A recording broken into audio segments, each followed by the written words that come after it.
નમસ્કાર દર્શક મિત્રો, નિર્માણ ન્યૂઝના ખાસ કાર્યક્રમ 0 આવરમાં આપની સાથે હું છું ધર્મી નકુમ। દર્શક મિત્રો, હાલ જે પ્રકારે જો હું વાત કરું વૈશ્વિક ધોરણની, તો ઈરાન અને અમેરિકા ઇઝરાયલ વચ્ચેની જે યુદ્ધની જે લડાઈની સ્થિતિ છે તે લડાઈ અત્યંત દૂર છે ભારતથી, પણ જે પ્રકારે ભારતમાં ચર્ચા થઈ રહી છે અને ચર્ચામાં સૌથી વધારે મહત્વની વાત આજે કરવી છે અફવાઓ વિશે। જે અફવાઓ ભારતમાં અત્યારે ફેલાઈ રહી છે, તો લાગી રહ્યું છે કે યુદ્ધ ભલે દૂર હોય પણ તેમ છતાં પણ ભારતમાં જ જાણે એક સાયલેન્ટ યુદ્ધ ચાલી રહ્યું હોય તે પ્રકારે અફવાઓના કારણે જે પ્રકારે લોકો મુશ્કેલી વેઠી રહ્યા છે એની આપણે કલ્પના નથી કરી રહ્યા। કેમ કે સૌથી પહેલા ગેસ સિલિન્ડર હોય, ત્યાર પછી પેટ્રોલ ડીઝલ હોય કે પછી હવે લોકડાઉનની ચર્ચા ચાલી રહી છે।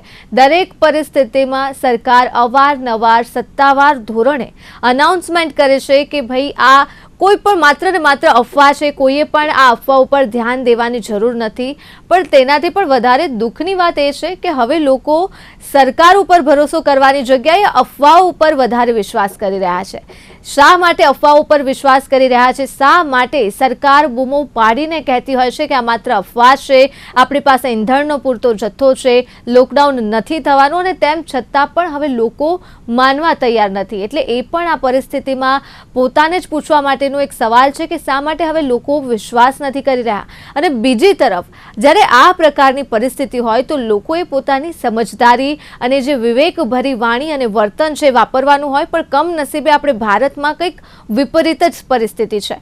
આવી પ્રકારની પરિસ્થિતિમાં જ્યાં એક જગ્યાએ સંયમ દાખવવાની જરૂરિયાત છે, તે આપણા ભારત દેશમાં અફવાઓમાં આવી અને લોકો જે પ્રકારે અત્યારે હાહાકાર મચાવી રહ્યા છે, લોકો જે પેનિક કરી રહ્યા છે, તેના ઉપર આજના 0 આવરમાં વાત કરવી છે કે કયા પ્રકારે આ અફવાઓને કંટ્રોલમાં કરી શકાય।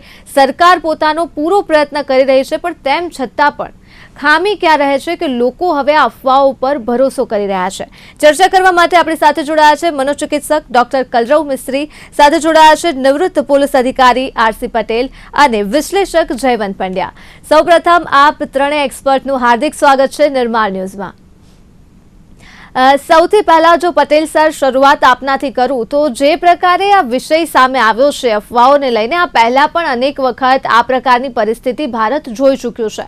પહેલી વખત આ પરિસ્થિતિ નથી અને સદનસીબે આ વખતે કોરોના જેવી પરિસ્થિતિ તો નથી જ, કોરોના મહામારીમાંથી પણ નીકળી ગયું છે, તો આ પરિસ્થિતિ જે છે એ કંઈક હદે સારી છે। અને તેમ છતાં પણ આ પરિસ્થિતિમાં શા માટે આ જે અફવાઓ છે એ કાબૂમાં નથી રહી શકતી? જાણતા હોવા છતાં પણ લોકો કેમ અફવાઓની સાથે દોરાઈ જાય છે? જરૂર, ધન્યવાદ। આજના કરંટ ટોપિક જેવી જ આ વાત છે। વિશ્વનું યુદ્ધ આપણાથી ઘણું દૂર છે, પરંતુ તેની અસરો એટલી ઝડપથી અથવા તો એના કારણે નિર્માણ થતી પરિસ્થિતિની અસરો વાયા માધ્યમ જે પણ મીડિયેટર પેલા છે આવી છે। અને ઇન્ડિયાની અંદર સૌથી વધારે, કદાચ હું એમ કહું કે આસપાસના તમામ દેશોની અંદર આની પરિસ્થિતિ આવી જ હશે। અફવાઓનું તાકાત આવી જ હોય છે દરેક જગ્યાએ, પણ જ્યાં પબ્લિક એને અનુસરે છે અથવા તેમાં વિશ્વાસ કરે છે અને પછી દેશના તંત્ર, આખું વહીવટી તંત્ર ગમે તેટલું કામે લાગી જાય, એ બૂમો પાડી પાડીને કહે કે આપણી પાસે પેટ્રોલનો અથવા ઈંધણનો તમામ પ્રકારનો પુરવઠો પૂરતા પ્રમાણમાં છે, પણ છતાં ભૂતકાળની કેટલીક વખતની ઘટનાઓનું રિપીટેશન જોઈએ ને મેડમ, તો જનતાને ચોક્કસ ખૂબ દુઃખ પડ્યું છે, ખૂબ તકલીફો પડી છે। અને એ અનુભવોના આધારે આજે લોકો કંઈ પણ ભેગું કરવા માંડ્યા છે। હું તમને કહું, કોરોનાની તકલીફ એકદમ આવી હતી અથવા તો કોઈ એક પ્રકારે એકદમ લોકડાઉન થઈ ગયું હતું, તો એ વખતે ભલે સરકાર કંઈ પણ કે, પણ એ વખતે લોકોની જે પરિસ્થિતિ હતી અને જે 4-5 મહિના સુધી લોકોએ જે 4-5 હજાર કિલોમીટર પેદલ કે સાયકલ ઉપર પ્રવાસ કરીને વતન ગયા છે અને ખાધા પીધા વગર કેટલાક મરી ગયા છે, એ પરિસ્થિતિનો ડર આજે ફરીથી સતાવવા માંડ્યો છે। એમાં જનતા ખોટી પણ નથી, સરકાર સાચા પ્રયત્નો કરે છે। સરકાર પાસે જે પણ પ્રકારનું આયોજન છે, જે પ્રકારની વ્યવસ્થાઓ છે, એ તમામ પ્રકારની વ્યવસ્થાઓ જનતા માટે એને જાહેર કરી દીધી છે કે અમારી પાસે આ છે, આપણે આ સ્થિતિમાં જઈ રહ્યા છીએ, કોઈ તકલીફ નહીં પડે, વિદેશની અંદર ચાલી રહેલા યુદ્ધની સામાન્ય અસર તો આખા વિશ્વના તમામ દેશો ઉપર થતી હોય છે, પણ સવિશેષ એની અંદર ભારતના લોકો સપડાઈ જાય છે. કેમ કે મારી દ્રષ્ટિએ સરકાર સાચી માહિતી જનતા સુધી પહોંચાડી રહી છે, છતાં જનતા સુધી એ સાચી માહિતી પહોંચી નથી રહી, અને કેટલાક સંજોગોમાં પહોંચી પણ રહી છે તો જનતાના ગળે ઉતરી નથી રહી. અને એના કારણે આજે સંગ્રહ કરી લેવો અથવા તો કોઈ પણ પ્રકારે ભેગું કરી લેવું, નોકરીની ચિંતા કરી લેવી, પરિવારની હેલ્થ ચિંતા કરી લેવી, અને આ બધી પરિસ્થિતિઓ છે દૈનિક પરિસ્થિતિઓ છે.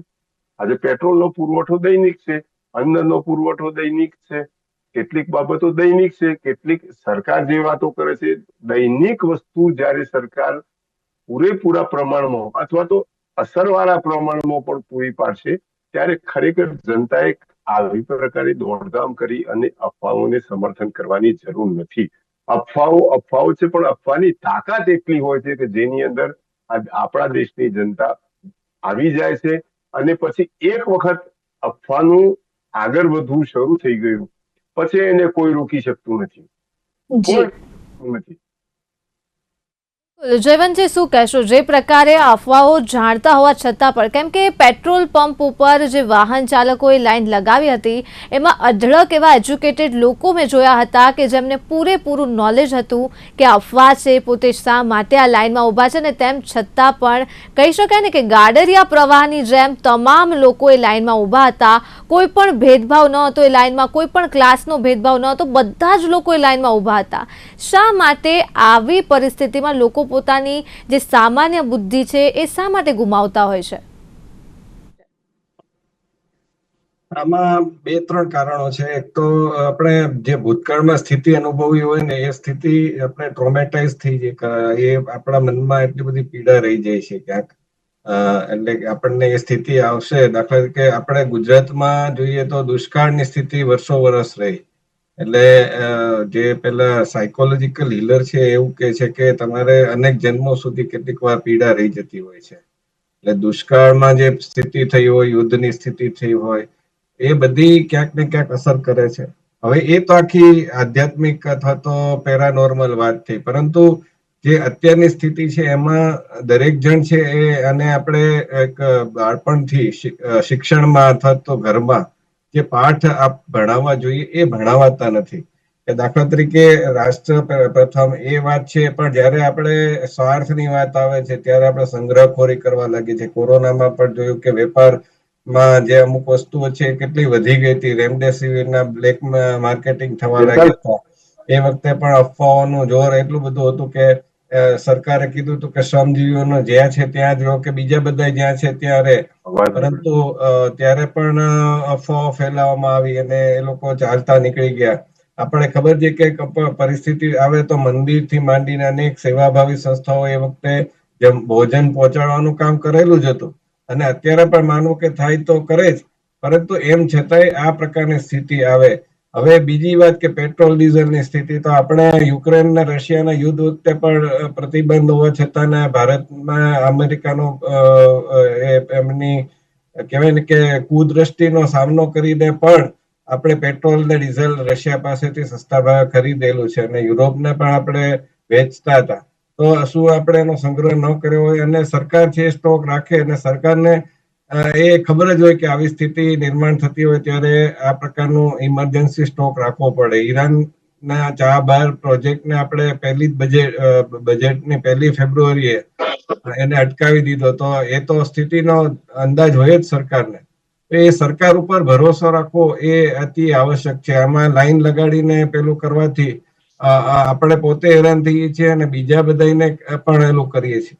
ત્રીજી વસ્તુ છે, મીડિયાનો રોલ પણ હોય છે, સોશિયલ મીડિયાનો પણ રોલ હોય છે.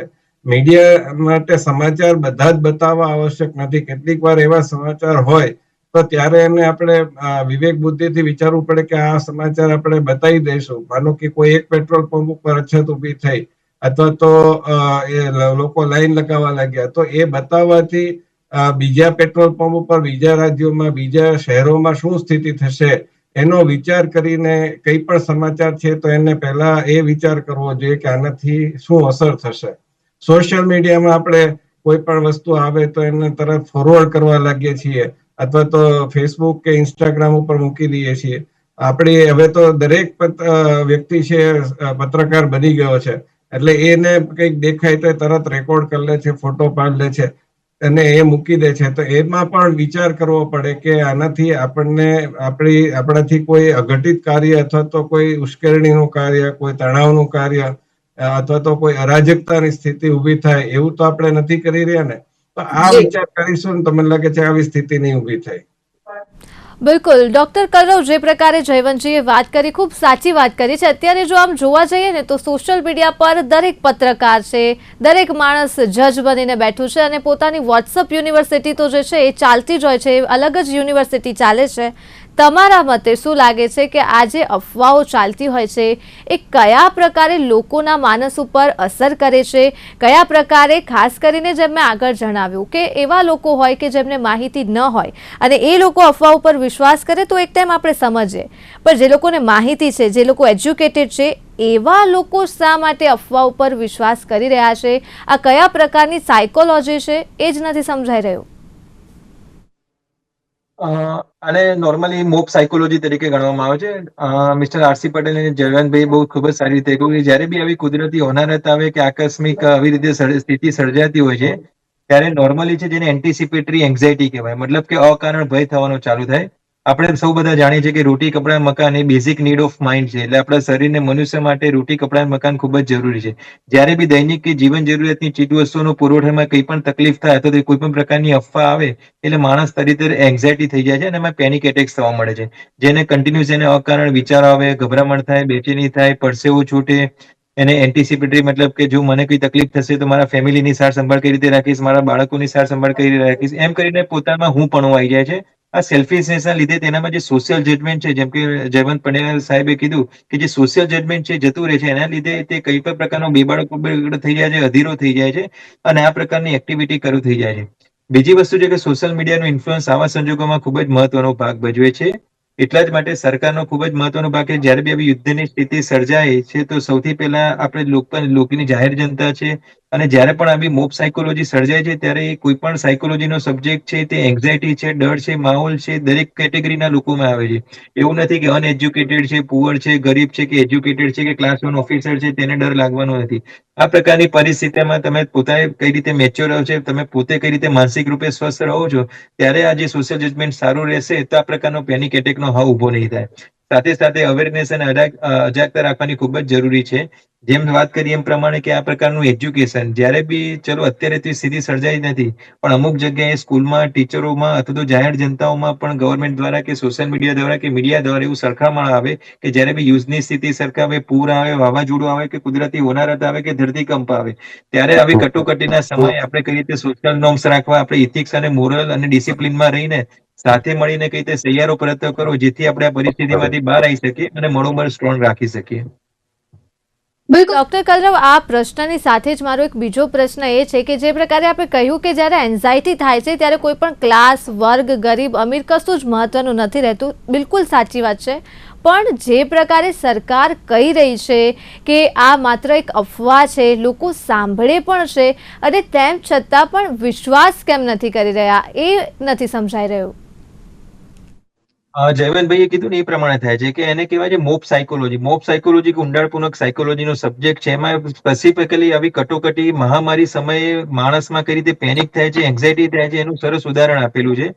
જ્યારે કોઈ બી એક વસ્તુ, જે ઇન્સિડન્ટ છે, કોઈ બીજી જગ્યાએ કે બીજી દેશ કે બીજા કન્ટ્રીમાં કે ગમે ત્યાં થયેલો છે, પણ એનું જે હુબેહુ છે, જેનું ફેન્ટેસી થિંકિંગ છે, તેનું ઇમેજિનેશન છે, આપણા સબકોન્શિયસ માઇન્ડમાં થયું રહે છે અને ગમે તેટલો વિલ પાવર વાળો સ્ટ્રોંગ માણસ હોય એના મગજમાં પોસ્ટ ટ્રોમેટિક સ્ટ્રેસ ડિસઓર્ડર કહેવાય, મતલબ કે એ પરિસ્થિતિઓને ઇમેજિનેશન કરવા મળે અને પોતાને અથવા તો પોતાના ફેમિલીને એ સ્થિતિ સાથે એનું હુબહુ અને નજર સામે પિક્ચર આવે છે. જ્યારે આ સ્થિતિ આવે છે ત્યારે તરત એને પેનિક એટેક અને એન્ઝાયટીના હુમલા આવવાના ચાલુ થઈ જાય છે. એટલા જ માટે કહેવાય છે કે તમારે કોન્શિયસલી જ્યારે બી કોઈ બી પરિસ્થિતિ આવે તો તમે પોતે સ્ટેબલ રહો, માનસિક રૂપે પરિસ્થિતિને સમજો અને વર્ષમાં વર્ષ સિચ્યુએશન આવશે તો પણ હું કઈ રીતે ગવર્મેન્ટના ગાઈડલાઈન પ્રમાણે, ગવર્મેન્ટના ક્રાઇટેરિયા પ્રમાણે એને ફોલો કરીને આ પરિસ્થિતિમાંથી હું સ્ટેબલ રહીને મારા ફેમિલી મેમ્બર, સમાજ કે આસપાસના લોકોને બહાર કાઢીશ, એનું સ્ટ્રેટેજી પૂર્વક કામ કરીને તમારું મનોબળ સ્ટ્રોંગ રાખવું પડતું હોય છે. બિલકુલ. પટેલ સાહેબ, હવે સવાલ એવો થાય કે જ્યારે આપણે વિશ્વાસની વાત કરીએ કે સરકાર ઉપર લોકો વિશ્વાસ નથી કરી રહ્યા, પણ એની સામે કેટલાક એવા ફેક્ટ્સ મારી સામે આવ્યા છે કે જ્યારે સિલિન્ડરની વાત હતી તો ત્યારે પહેલા કહેવામાં આવ્યું હતું કે આપણી પાસે પૂરતું સિલિન્ડર છે, ને આ તમામ જે નિવેદનો છે હજી બદલ્યા નથી, એ જ નિવેદન છે સરકાર દ્વારા. પણ ત્યાર પછી સિલિન્ડર માટે જે નિયમો બનાવવામાં આવ્યા કે 25 દિવસ બાદ જ તમે બીજું સિલિન્ડર બુક કરી શકશો, ત્યારબાદ સિલિન્ડર ન મળ્યા, કાળાબજારીના કિસ્સાઓ સામે આવ્યા. બીજી જો વાત કરું તો પેટ્રોલ ડીઝલના જથ્થાની જ્યારે વાત થઈ તો એક તરફ કહેવામાં આવી રહ્યું હતું કે આપણી પાસે પૂરતો જથ્થો તો છે, પણ એ પણ વાસ્તવિકતા છે એવા કેટલાય પેટ્રોલ પંપ છે કે જે બંધ થયા હતા, કે જ્યાં બોર્ડ મારી દેવામાં આવ્યા હતા કે પેટ્રોલ પંપ બંધ છે, ને તેના કારણે લોકો વધારે પેનિક થયા હતા. હાલાકી એના કારણ ફરીથી અલગ છે, એની ઊંડાણમાં જઈએ તો એ બંધ થવા પાછળના પણ અલગ કારણ છે. પણ આ પ્રકારની પરિસ્થિતિ થઈ છે, આ પ્રકારનો વિરોધાભાસ થયો છે. સરકાર જ્યારે પણ નિવેદન આપવા આવી છે સામે કે આ માત્ર એક અફવા છે, પણ વાસ્તવિક ધોરણે લોકોએ અલગ જ પરિસ્થિતિ જોઈ છે. શું લાગે છે, આ એક કારણ છે કે લોકો હવે સરકારનું નથી સાંભળી રહ્યા? પટેલ સાહેબ, મારો અવાજ આવે છે?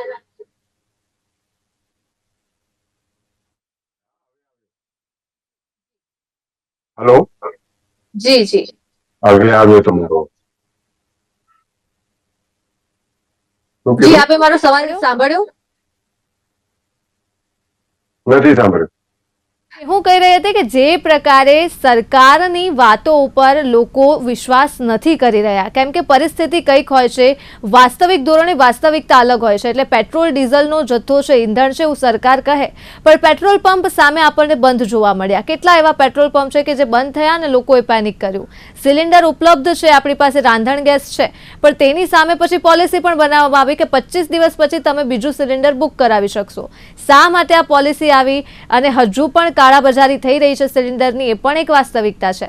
એટલે આ પ્રકારની પરિસ્થિતિ સામે આવી તેના કારણે શું જે જનતા છે એ સરકારની વાત નથી સાંભળી રહ્યું, અને જો આ વાસ્તવિક પરિસ્થિતિ છે તો સરકાર શા માટે તેના વિશે વાત નથી કરતી?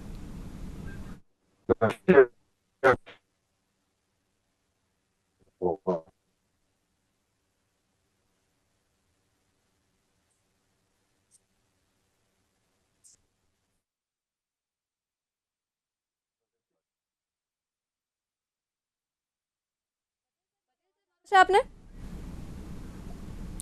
જયવંતજી, આપણે ચર્ચાને આગળ વધારીએ. આ જ સવાલ હું તમારા પાસેથી જવાબ જાણવા માંગીશ કે જે પ્રકારે પરિસ્થિતિ કંઈક હોય છે અને સરકાર આ પ્રકારના નિવેદન આપે તો પછી આપણે સાવ જનતા ઉપર પણ ન ઢોળી શકીએ કે જનતા સરકારનો ભરોસો નથી કરતી. શું કહેશો? એ વાત સાચી છે કે તંત્ર દ્વારા ઘણીવાર એવા નિર્ણયો લઈ લેવામાં આવે છે કે જ્યારે દાખલા તરીકે જે ગેસ એજન્સીઓ હતી તો એમણે ઓનલાઈન બુકિંગ બંધ કરી દીધું. હવે આવું થાય ત્યારે લોકોને એમ થાય છે કે આ કાળા બજાર કરવા માટે થતું હોય છે. આપણે યુપીએ સરકારમાં જયારે પેટ્રોલના ભાવ, હું યુપીએ સરકારનું કોઈ પોલિટિકલી નથી કહેતો, પણ એ સમયગાળા દરમિયાન ભાવ છે ફ્લક્ચ્યુએટ થતા હતા, એટલે કે વધતા હતા ઘટતા હતા એવું થતું હતું. એટલા માટેનું ઉદાહરણ આપું છું કે 7 વાગ્યા આસપાસ હું ત્યારે એક છાપામાં તંત્રી હતો, ત્યારે મને ખબર છે કે 7 વાગ્યા આસપાસ નવા ભાવ જાહેર થતા, અને જેવા ભાવ વધે એટલે પેટ્રોલ પંપ વાળા છે એને ત્યાં લોકો ધસારો કરી મૂકે. આજની જેમ જ અત્યારે જે સ્થિતિ થાય છે ને એવી, કે જેથી વધારેલા ભાવે પેટ્રોલ પુરાવવું ન પડે. તો એ વખતે પેટ્રોલ પંપ વાળા છે બંધ કરી દેતા હતા. એટલે આમાં બધા જ લોકો છે એ એટલા ઇન્વોલ્વ હોય છે. સરકારનો કંટ્રોલ નથી હોતો આવા લોકો ઉપર. પેટ્રોલ પંપ છે આપણને ખબર છે કે રાજકારણીઓને મળતિયા જ હોય છે, એને જ બધી ડીલરશીપ ને બધું મળે છે. તો એની ઉપર એ કંટ્રોલ નથી હોતો. એમને ખબર છે કે આ પેટ્રોલ તો જૂના ભાવે લીધું છે, તો એ નવા ભાવે પછી વેચવા લાગે છે, બંધ કરી દે છે, અમારી પાસે સ્ટોક નથી એવું. અને અત્યારે પણ એવું જ થયું કે અત્યારે એવી સ્થિતિ ઉભી થઈ કે પેટ્રોલ પંપ વાળાને અંદાજે તો કે કદાચ ભાવ વધશે, તો ક્યાંક એવું પણ થયું કે એ લોકોએ આ પ્રકારનું બંધ કરવાનું કાર્ય કર્યું. ક્યાંક એ લોકો કે છે કે જે પેલું કમિશન આપવાનું હોય એનો પ્રશ્ન થયો, ક્યાંક કે છે કે લોકોનો ધસારો. આમ સ્વાભાવિક છે કે આપણે ચોમાસામાં વરસાદનું ઝાપટું પડે અને લોકો ભજીયા લેવા ધસી જાય તો ઘણીવાર ભજીયાની દુકાને અડધો કલાકમાં સ્ટોક ખાલી થઈ જાય એવું બને. એવું પણ પરિસ્થિતિ ઉદ્ભવી હોય. સરકાર છે એને પણ એને ખબર હતી, દાખલા તરીકે મેં જેમ અગાઉ કહ્યું કે ઈરાનનો ચાબહાર પ્રોજેક્ટ આપણે બંધ કરી દીધો અને બીજા ઘણા બધા પગલા આપણે લીધા. તો એવી સ્થિતિમાં એને ખબર હોય ત્યારે પેટ્રોલ પંપ વાળાની બેઠક બોલાવી શકે, ગેસ વાળાની બેઠક બોલાવી શકે, એમને અંદરખાને સૂચના આપી શકે, આવું ઘણા બધા પગલા લઈ શકે. પહેલેથી આવી પરિસ્થિતિ નિવારી શકાય, પરંતુ આવું નથી થતું. કલેક્ટર છે એની ભૂમિકા મહત્વની બને છે, પરંતુ કલેક્ટર છે ક્યાંક સરકારના આદેશો પાળવામાં, પોલીસ છે સરકારના લોકો આવે ત્યારે એની સુરક્ષામાં લાગેલી હોય. આવા બધા કાર્યો કરતા આ બાબતો છે મહત્વની બની રહી છે. અને બીજું કે આપણે ત્યાં આપણી જે સંસ્કૃતિ છે એ સંસ્કૃતિ એક હોય છે સંસ્કૃતિ, એક હોય છે પ્રકૃતિ ને એક હોય છે વિકૃતિ. આપણે ઓવરઓલ તમે જોશો કોઈ પણ સિરિયલ, કોઈ પણ પેલું, તો એમાં એડવર્ટાઇઝમાં પણ પેલી ચોકલેટની એડવર્ટાઇઝ આવે છે તો એક પ્રિન્સિપલ ને સ્ક્રીન ચેટ તો બતાવે છે. હવે આ બધી બાબતોમાં પછી એક વેફર એડવર્ટાઇઝ આવે છે નીતુ સિંહ ને રણબીર કપૂરની, તો નીતુ સિંહ એના દીકરાની વેફર છે એની ચીટ કરીને ખાઈ લે છે.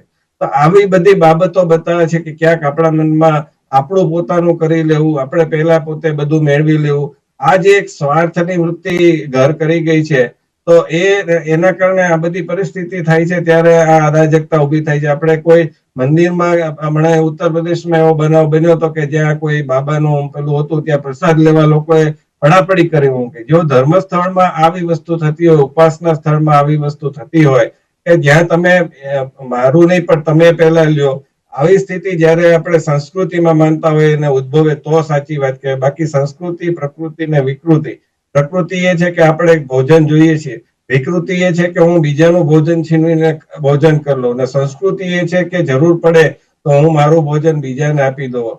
તો એ જયારે વસ્તુ આવશે ને, એ આપણે એને મહત્વ આપીશું ને, તો મને લાગે છે આ બધી પરિસ્થિતિને આપણે શાંતિથી અને સારી રીતે હલ કરી શકીશું. જી બિલકુલ ડોક્ટર કલરવ, એટલે આજે આપણે ચર્ચા કરી રહ્યા છીએ, આજે એમાં સૌથી વધારે જો હું વાત કરું તો લોકોને જાણ હોય છે કે આ પ્રકારની પરિસ્થિતિ છે અને તેમ છતાં પણ એ લોકો એ વાત ઉપર વિશ્વાસ કરે છે. એટલે હવે જયારે આ પેનિક થાય છે લોકોમાં, જે પ્રકારે એ લોકો ગભરાતા હોય છે, મને ખબર પડે છે કે આ એક અફવા છે, પણ તેમ છતાં પણ હું ડરી જાઉં છું કે જો આ વાસ્તવિકતા નીકળી તો. એટલે આ પ્રકારનું જયારે મગજમાં કોઈ પણ વિચાર આવે, પેનિક થાય, તો લોકોએ શું કરવું જોઈએ જાણતા હોવા છતાં પણ કે આ માત્ર એક અફવા છે? જ્યારે પણ આવું થાય, we have to accept and adjust the person and situation is there. જ્યારે પણ આપણે દુનિયા આપણા પ્રમાણે નથી ચાલતી, આપણે એમાં એક્સેપ્ટ અને એડજસ્ટ કરતા જ શીખવું પડે.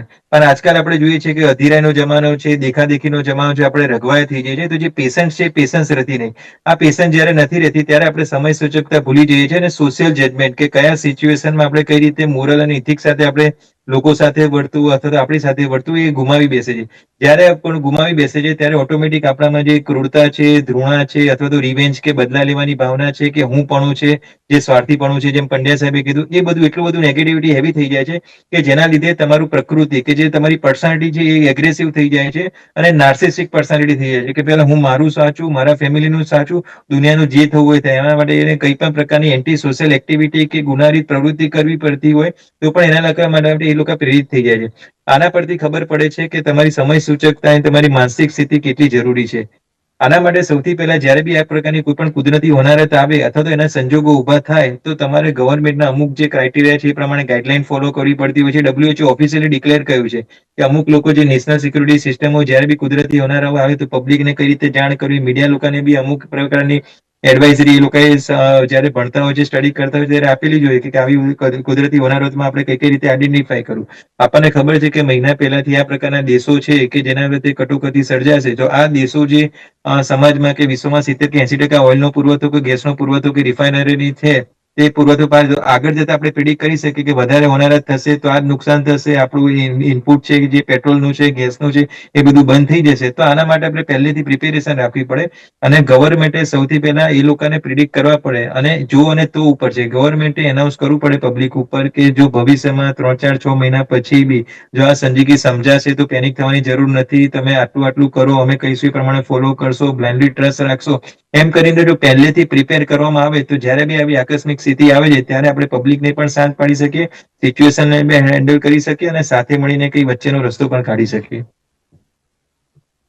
બિલકુલ એટલે જયવંતજી, છેલ્લો સવાલ આ ચર્ચાનો એ થાય કે જ્યારે આપણે આ વાત કરી રહ્યા છીએ, હું ખાસ કરીને લોકો વાત નથી માની રહ્યા. આ અફવામાં સૌથી મૂળ કારણ તો એ જ છે કે અફવા ગમે એવી ફેલાય, પણ જો લોકો જ ન માને તો આ પ્રકારની ચર્ચાની કોઈ જરૂર નથી. પણ કમનસીબે જે કોરોનામાં જ્યારે પણ સરકાર એવું કહેતી હતી કે તમે ચમચી થાળીથી અવાજ કરો તો એ જનતા અવાજ કરતી હતી, તમે દીવા સળગાવો તો એ દીવા પ્રગટાવતી હતી. એ જ જનતા શા માટે જ્યારે અત્યારે વાસ્તવિક ધોરણે શાંતિ રાખવાની જરૂર છે, વાસ્તવિક ધોરણે કામ રહેવાની અને સરકારની વાત માનવાની જરૂર છે, તો શા માટે એ જનતા નથી માની રહી? અને અત્યારે આ જે પ્રકારે ગુજરાતમાં ખાસ કરીને અફરાતફરી રહી છે, શું લાગે છે આ અફવાનો કોઈ નિકાલ છે ખરા? કોઈ પ્રકારે અફવા ઉપર પૂર્ણવિરામ લગાવી શકાય ખરા?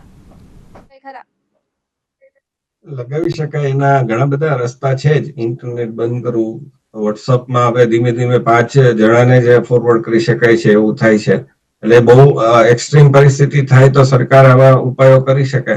પરંતુ વાત એ છે કે આપણી જે મેં કહ્યું એમ કે આવા સમયે કથાકારો ક્યાં જાય છે, જે બધી ડાઈ વાતો કરતા હોય છે અને અલી મોલા અને આવા બધા જે વ્યાસપીઠ ઉપરથી એવા કરતા હોય છે નાટકો, એ લોકો કેમ કઈ બહાર નથી પડતા? મોટી મોટી સામાજિક સંસ્થાઓ, જ્ઞાતિવાદી સંસ્થાઓ જે રાજકારણ માટે પોતાના નેતાઓને ટિકિટ મળે માટે ચૂંટણી આવે ત્યારે જ બહાર આવે છે, એ લોકો ક્યાં જાય છે? સેવાભાવી સંસ્થાઓ ક્યાં જાય છે?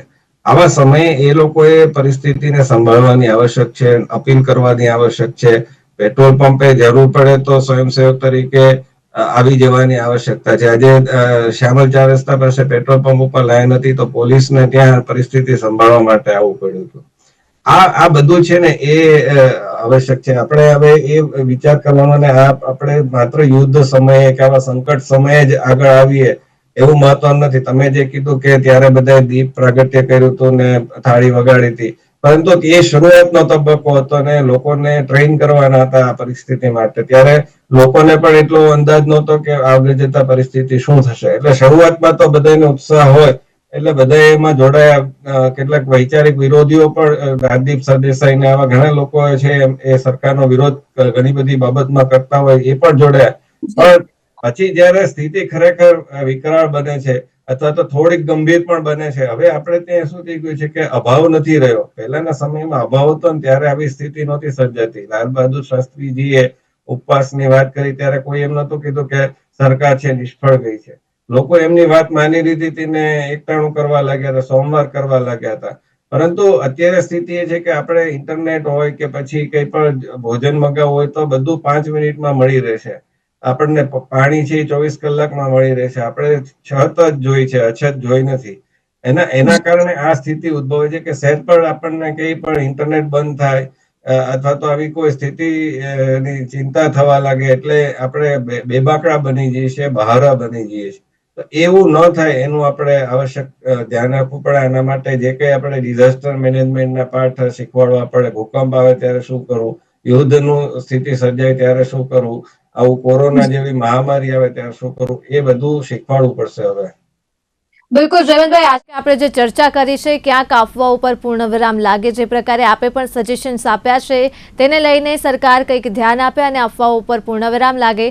ડોક્ટર કલરવ, જયવંતજી, આ બંનેનો ખૂબ ખૂબ આભાર અમારી સાથે જોડાવા બદલ, ચર્ચા બદલ. ફરી એક વખત આપનો આભાર. તો દર્શક મિત્રો, જે પ્રકારે આજે ચર્ચા કરી છે સમયના અભાવના કારણે ટૂંકમાં કહું તો આશા રાખીએ કે આજે જે ચર્ચા કરી છે ખરેખર યથાર્થ થાય અને લોકોને ખાસ કરીને અપીલ છે અફવા ઉપર ધ્યાન ન આપવું, કેમ કે આપની અફવા ઉપર ધ્યાન આપવાથી, વિશ્વાસ કરવાથી, અન્યને અફવાઓ સંભળાવવાથી ઘણી એવી પરિસ્થિતિ છે વણસી શકે છે, જેની હાલમાં જ થોડા દિવસ પહેલા જે પેટ્રોલ પંપ ઉપર આપણે દ્રશ્યો જોયા છે કે એક અફવા કેટલી પરિસ્થિતિને બગાડી શકે છે. હાલ મને આપશો રજા. નમસ્કાર.